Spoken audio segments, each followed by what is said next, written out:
Hello everyone, welcome to HP competitive exam. आशा करता हूँ आप सभी अच्छे होंगे और स्वस्थ होंगे। आज के इस वीडियो लेक्चर में हम डिस्कस करेंगे क्वेश्चन पेपर जो कि एनटीटी का है, चंडीगढ़ का क्वेश्चन पेपर है। इसमें जीके के हम क्वेश्चन जो है आज के इस वीडियो लेक्चर में डिस्कस करेंगे। ये क्वेश्चन पेपर जो है मिक्स रहा है, इसमें रीजनिंग भी मिक्स क्वेश्चन पूछे गए हैं, आपके जीके के क्वेश्चन मिक्स है, इंग्लिश के मिक्स है, लेकिन जो इसमें जीके के हैं वो हम इस वीडियो में डिस्कस करेंगे। पूरा पेपर जो है आपको himaexam.com ऑफिशियल वेबसाइट पर मिल जाएगा। इसके अलावा मैं अपने टेलीग्राम ग्रुप में भी इसका जो ऑफिशियल पेपर है इसको प्रोवाइड करा दूंगा। टेलीग्राम ग्रुप का जो लिंक है वो डिस्क्रिप्शन में दे रखा है, आप वहां पे जाके जो है हमारे जो टेलीग्राम ग्रुप है उस पर जुड़ सकते हैं। फर्स्ट क्वेश्चन की तरफ हम मूव करते हैं। इंपॉर्टेंट क्वेश्चन है, हो सकता है आपके आने वाले एग्जाम में पूछे जा सकें, इनमें से कुछ एक आपको देखने को मिले वहां पे क्वेश्चन। देखिएगा फर्स्ट क्वेश्चन क्या है, निम्नलिखित से कौन सा विश्व का सबसे लंबा रेलवे स्टेशन है। ठीक है, लॉन्गेस्ट रेलवे स्टेशन कौन सा है वर्ल्ड में। तो इससे पहले आपने सुना होगा गोरखपुर यूपी के अंदर जो है लॉन्गेस्ट रेलवे स्टेशन था, लेकिन अगर हम अभी की बात करें तो अभी जो है हुबली जो है वो लॉन्गेस्ट रेलवे स्टेशन बन चुका है। ऑप्शन नंबर बी यहाँ पे राइट आंसर हो जाएगा। कौन सा बन जाएगा हमारा, ऑप्शन नंबर बी यहाँ पे राइट आंसर हो जाएगा। हुबली जो है आपका ये लाई करता है कर्नाटका के अंदर, कर्नाटका जो हमारी स्टेट है, ठीक है, वहां पे है हुबली।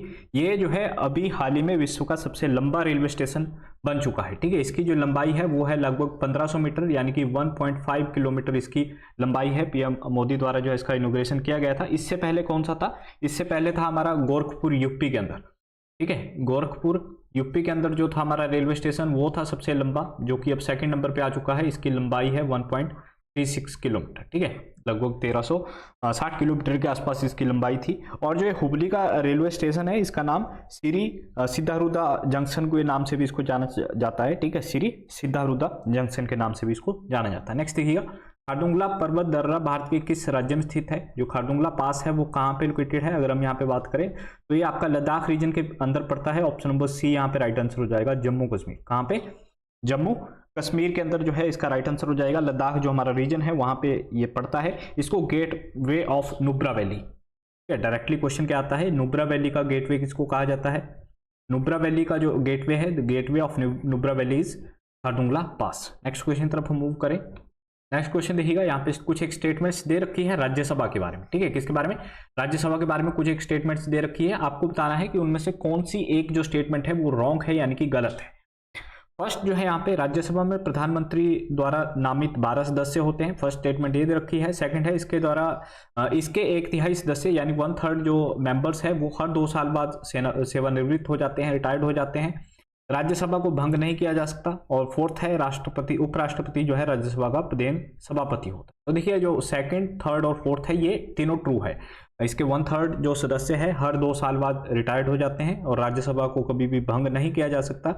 और उपराष्ट्रपति जो होता है वो राज्यसभा का क्या होता है, सभापति होता है। ठीक है, एक्स ऑफिशियो चेयरमैन कौन होता है राज्यसभा का, दैट इज उपराष्ट्रपति। यहाँ पे जो फर्स्ट ऑप्शन रहेगा हमारा, the Rajya Sabha consist of 12 members nominated by prime minister. तो इसमें यहाँ पे जो है प्रेसिडेंट होगा, क्या होगा, प्रेसिडेंट। जो ये नॉमिनेशन की जाती है ये प्रेसिडेंट द्वारा की जाती है। तो यहाँ पे ऑप्शन नंबर ये यहाँ पे राइट आंसर हो गया हमारा। ठीक है, जो इसमें जो स्टेटमेंट्स दे रखी है उसमें जो रॉन्ग ऑप्शन है वो ए है। ठीक है, अगर हम इसमें मैक्सिमम स्ट्रेंथ की बात करें, कुछ एक इंपॉर्टेंट क्वेश्चन जो पूछे जाते हैं हमारा हमीरपुर बोर्ड था उसके द्वारा कि मैक्सिमम स्ट्रेंथ कितनी हो सकती है राज्यसभा की, तो दैट इज 250। ठीक है, जो हमारी राज्यसभा की मैक्सिमम स्ट्रेंथ है वो कितनी है, वो 250 है। राज्यसभा का कार्यकाल कितना है, तो 6 साल का है राज्यसभा का कार्यकाल। और एज, राज्यसभा का मेंबर बनने के लिए मिनिमम एज कितनी होनी चाहिए, तो 30 ईयर्स। ठीक है, 30 साल अगर आपकी आयु है तो आप राज्यसभा के लिए चुनाव लड़ सकते हैं। ठीक है, नेक्स्ट देखिएगा, अमीर खुसरो किसके दरबारी थे। ठीक है, दरबार किसके दरबार में जो है कवि थे अमीर खुसरो। तो यहाँ पे ऑप्शन नंबर हो जाएगा हमारा option number A, Alauddin Khilji. ठीक है, किसके दरबार में था, अलाउद्दीन खिलजी। इसके बाद हसन दहलवी आपने सुना होगा, वो भी अलाउद्दीन खिलजी के दरबार में था। अच्छा, अमीर खुसरो को किस नाम से जाना जाता है, तो इसको तोता ए हिंद के नाम से भी जाना जाता है।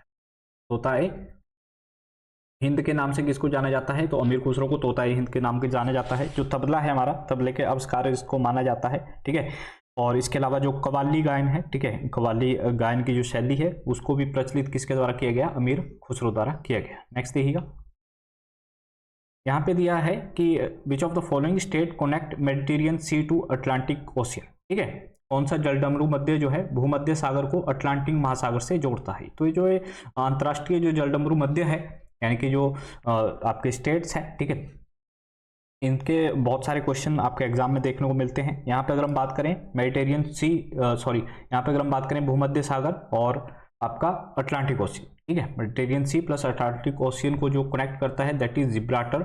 ऑप्शन नंबर यहाँ पे कौन सा बन जाएगा, ऑप्शन नंबर बी हमारा यहाँ पे राइट आंसर, ठीक है। किसको किससे अलग करता है, तो स्पेन को जो है अफ्रीका से अलग करता है। डोवर, ये भी मोस्ट इंपोर्टेंट है, ठीक है, ये भी क्या है, मोस्ट इंपोर्टेंट है, इसके बारे में भी अक्सर पूछा जाता है। तो ये आपका किस किस के बीच में है, तो नॉर्थ सी और अटलांटिक ओशियन के बीच में, ठीक है, जो आपका नॉर्थ सी है उसके बीच में और अटलांटिक ओशियन में है। और इसके अलावा जो भारत से पूछा जाता है दैट इज मोस्ट इंपोर्टेंट, पाक स्टेट। पाक जलडमरू मध्य किसके बीच में है, तो पाक जलडमरू मध्य जो है वो है भारत प्लस श्रीलंका, ठीक है, भारत प्लस श्रीलंका के बीच में कौन सा है हमारा, पाक जलडमरू मध्य यानी कि पाक स्टेट। नेक्स्ट देखिएगा, नेक्स्ट इंपॉर्टेंट क्वेश्चन है, जलवायु परिवर्तन के संदर्भ में बाटागाइका क्रेटर, एक क्रेटर है जिसका नाम है क्या है, बाटागाइका क्रेटर। हाल ही में समाचार में देखा गया था, ये कौन से देश में मौजूद है, तो ये रसिया के अंदर मौजूद है। ऑप्शन नंबर बी हम यहाँ पे राइट आंसर हो जाए, ठीक है। अभी क्या हुआ कि जो यहाँ का एरिया है, रसिया का एरिया है, यहाँ पे लार्ज स्केल पे वनों का कटान हुआ, ठीक है, जिसकी वजह से क्या है, जमीन बहुत बड़े एरिया में जो जमीन है वो नीचे धस गई। अभी आप देख रहे होंगे इंस्टाग्राम पे रील्स में कि हमारा जो राजस्थान का एरिया है, ठीक है, राजस्थान का एक एरिया है जहाँ पे जमीन जो है नीचे धसी हुई है, ठीक है, वहाँ पे एक गहरा गड्ढा बन चुका है जमीन में। वैसा ही गड्ढा यहाँ पे रसिया में बना है, ठीक है, एक बहुत बड़ा गड्ढा है रसिया के अंदर ये, जो कि भी हाल ही में बना है। क्यों, क्योंकि यहाँ पे वनों का कटान किया गया, तो इसी का नाम जो रखा गया है दैट इज बाटागाइका क्रेटर, ठीक है, इसी गड्ढे को क्या कहा जाता है, बाटागाइका क्रेटर। नेक्स्ट देखिएगा, यहाँ पे 7th क्वेश्चन हमारा क्या कह रहा है, एलपीजी का हाइड्रोकार्बन है जिसमें डैश का मिश्रण होता है। एलपीजी क्या है, एक हाइड्रोकार्बन है कंसिस्टिंग ऑफ मिक्सचर होता है इसमें प्रोपेन प्लस ब्यूटेन का। किसका मिक्सचर होता है, प्रोपेन प्लस ब्यूटेन का इसमें मिक्सचर होता है। ऑप्शन नंबर बी हमारा यहाँ पे राइट आंसर हो जाएगा। एलपीजी की फुल फॉर्म अगर आपका सी या डी ग्रेड का एग्जाम है तो उसमें पूछी जा सकती है, तो इसका जो फुल फॉर्म है that is liquefied petroleum gas. क्या है, लिक्विफाइड पेट्रोलियम गैस। अच्छा, कुछ एक क्वेश्चन पेपर आते हैं जिसमें इसका साइंटिफिक वे में इसका नाम पूछ लिया जाता है, ठीक है। अगर हम बात करें तो इसको हम बोलेंगे C3H8 प्लस C4H10, ठीक है।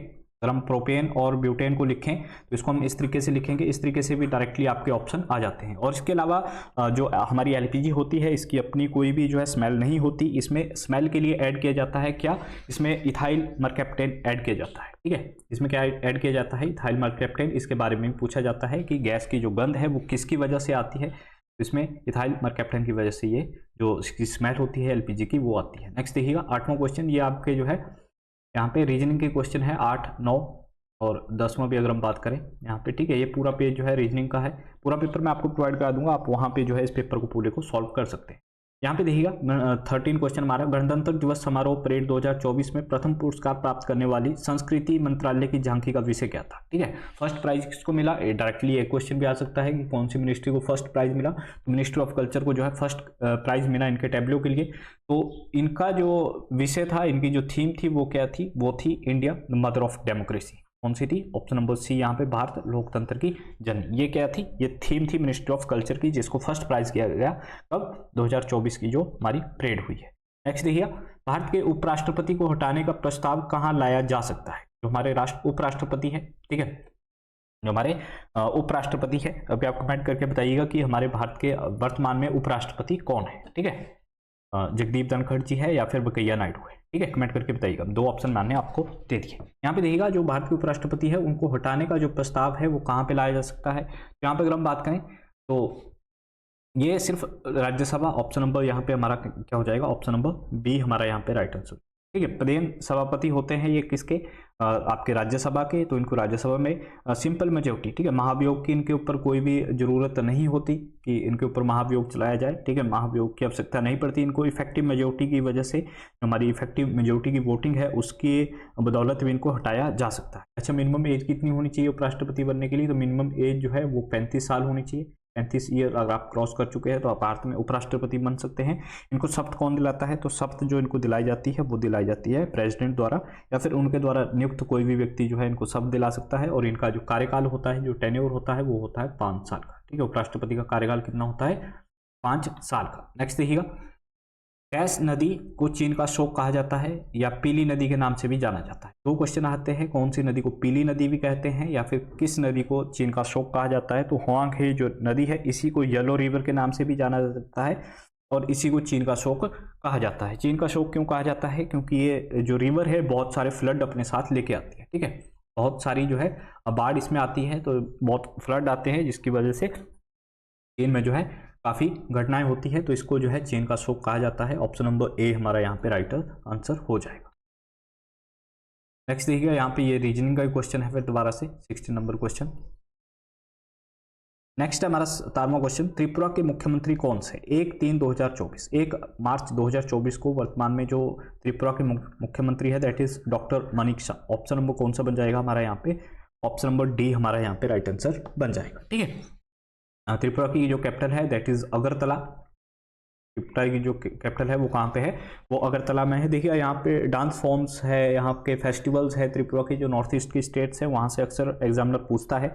यहाँ के कुछ एक देखिएगा हाई हक करके है, ठीक है, होजागिरी है, झूम है, ये क्या है? यहाँ के डांस है, गरिया है, ये मोस्ट इंपोर्टेंट डांस है आपके, गरिया हो गया, हाई हक हो गया आपका, इसके अलावा झूम हो गया, झूम खेती भी होती है, झूम डांस भी है आपका त्रिपुरा का। ये मोस्ट इंपोर्टेंट डांस फॉर्म्स है जो कि अक्सर एग्जामिनर पूछता है त्रिपुरा से। नेक्स्ट देखिएगा, नेक्स्ट फिर से यहाँ पे आपका जो है रीजनिंग का क्वेश्चन। नेक्स्ट देखिए, उच्च न्यायालय के न्यायाधीश का वेतन निम्नलिखित में से किससे लिया जाता है? जो हमारे हाई कोर्ट से जज होते हैं उनका जो वेतन है वो कहाँ से दिया जाता है? वो दिया जाता है कंसोलिडेटेड फंड ऑफ स्टेट। क्या हो जाएगा हमारा इसका? कंसोलिडेटेड फंड ऑफ स्टेट, यानी कि ऑप्शन नंबर हो जाएगा हमारा यहाँ पे बी ऑप्शन राइट आंसर। राज्य की जो संचित नीति होती है, ठीक है, जो सेंटर की संचित नीति होती है, जो कंसोलिडेटेड फंड ऑफ इंडिया है, यहाँ से सुप्रीम कोर्ट के जज की जो वेतन है वो दिया जाता है, और जो स्टेट का होता है वहाँ से उच्च न्यायालय के जो न्यायाधीश होते हैं उनका दिया जाता है। अच्छा, भारत में जो हाई कोर्ट का कॉन्सेप्ट है वो कब आया था? हाई कोर्ट भारत में आए थे 1862 में। कब?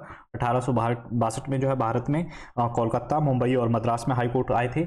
एक इंपॉर्टेंट क्वेश्चन जो कि अभी हाल ही के एग्जाम्स में पूछा जाता है कि भारत में अभी वर्तमान में कितने हाई कोर्ट है? तो 25 हाई कोर्ट है, ठीक है। भारत में अभी वर्तमान में कितने हाई कोर्ट है? जो व्यवस्थित है अभी वो 25 हाई कोर्ट है। आर्टिकल 214 से लेकर 231 तक जो आर्टिकल वेरी करते हैं वो हाई कोर्ट से ही रिलेटेड है, ठीक है। एज रिटायरमेंट एज अक्सर पूछी जाती है। उच्च न्यायालय के न्यायाधीश की जो रिटायरमेंट एज है दैट इज 62 ईयर्स। ये 62 वर्ष जो है वो उच्च न्यायालय का जो न्यायाधीश होगा उसकी रिटायरमेंट एज रखी गई है, ठीक है। इनके वेतन की बात करें तो 2.5 लाख के करीब जो है इनको वेतन दिया जाता है। नेक्स्ट देखिएगा, कचिन पहाड़ियां भारत और निम्नलिखित में से किस पड़ोसी देश के बीच सीमा बनाती? कचिन की पहाड़ियां है ये म्यांमार, जिसका ओल्ड नेम क्या था? बर्मा, ठीक है, यहाँ पे है। कहाँ पे है? म्यांमार, बर्मा के अंदर, ठीक है। नेक्स्ट देखते हैं हम। नेक्स्ट है, ये इंपॉर्टेंट क्वेश्चन है 23। एक फेमस हिल स्टेशन है जिसका नाम है कोडाई कनाल। ये कहाँ पे स्थित है? तो ये पनाली हिल्स में। ऑप्शन नंबर बी हमारा यहाँ पे राइट आंसर कहाँ पे हो जाएगा? पनाली हिल्स, जो कि सिचुएटेड है हमारी जो डिंडीगुल डिस्ट्रिक्ट है, Dindigul district of Tamil Nadu. Dindigul district कहाँ की है? ये तमिलनाडु की। ये मोस्ट इंपोर्टेंट डिस्ट्रिक्ट है क्योंकि ये फेमस है किसके लिए? लॉक्स के लिए। जो हम घरों में ताले बनाते हैं उसकी यहाँ पे बहुत सारी फैक्ट्रियाँ हैं, हैंडमेड लॉक्स बनाए जाते हैं, ठीक है। तो इनको जीआई टैग भी दिया गया है। तो ये कहाँ पे है? ये आपकी तमिलनाडु के अंदर है, पनानी हिल्स, ठीक है। और यहीं पे एक जो है हिल स्टेशन है कोडाई कनाल, ठीक है। ये है आपकी डिंडीगुल डिस्ट्रिक्ट। नेक्स्ट देखिएगा, नेक्स्ट है असम और मेघालय में पाए जाने वाले वन कौन से प्रकार के वन हैं? असम और मेघालय में जो वन पाए जाते हैं that is evergreen forest. Option number C हमारा यहाँ पे राइट आंसर हो जाएगा। कौन सा हो जाएगा हमारे यहाँ पे? सदाबहार वन। जो गारो हिल्स है हमारी, खासी हिल्स है, ठीक है, इनके बारे में पूछा जाता है। गारो हिल्स कहाँ पे है? खासी हिल्स कहाँ पे है? तो ये जो सारी हिल्स है ये आपकी मेघालय में है, ठीक है, मेघालय में है। और यही जो वंस है, ठीक है, इन्हीं हिल्स का जो वन है इनको हम बोलते हैं सदाबहार वन। आज के लिए बस इतना ही। इसका पूरा जो पेपर है, ठीक है, इसके अलावा और भी जो क्वेश्चन बच गए हैं इसमें रीजनिंग के क्वेश्चन है और भी कुछ एक क्वेश्चन जीके के हैं, ठीक है, मैं पूरे आपको प्रोवाइड करा दूंगा इसमें। नेक्स्ट जो हमारा वीडियो लेक्चर आएगा इसका पूरा पीडीएफ टेलीग्राम ग्रुप में मिल जाएगा, उसका लिंक डिस्क्रिप्शन में है, आप वहां से इसको डाउनलोड कर सकते हैं। आज के लिए बस इतना ही। Thank you for watching us, have a good day.